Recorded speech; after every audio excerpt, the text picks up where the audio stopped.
Preston, late this afternoon, Redmond's police chief met with Al Rosenthal to talk about neighborhood concerns regarding drug use and crime.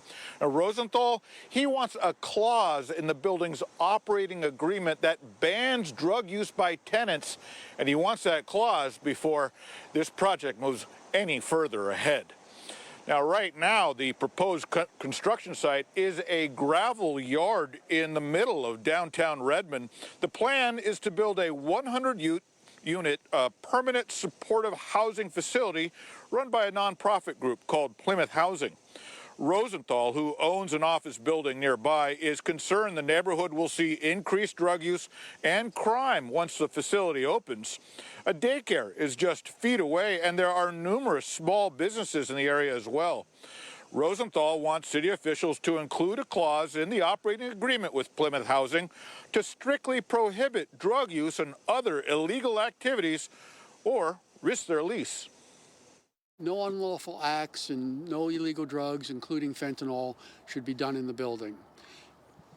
If they don't put that in, then later on, if it becomes a big problem, they have a tough time telling them, hey, you're violating your operating agreement, we want to shut you down. I definitely think it would invite crime, overdoses, probably the wrong crowd of people around this area. This facility over here and my children going to daycare, unfortunately, I'm moving my kids.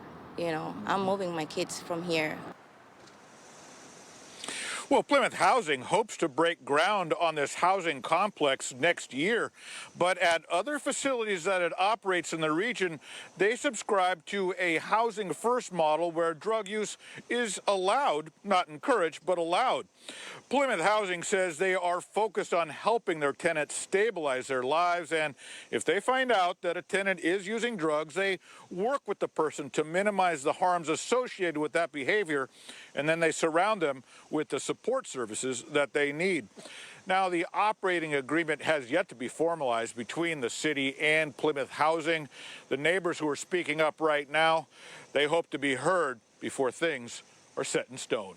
Reporting live, Joel Marino, KOMO News.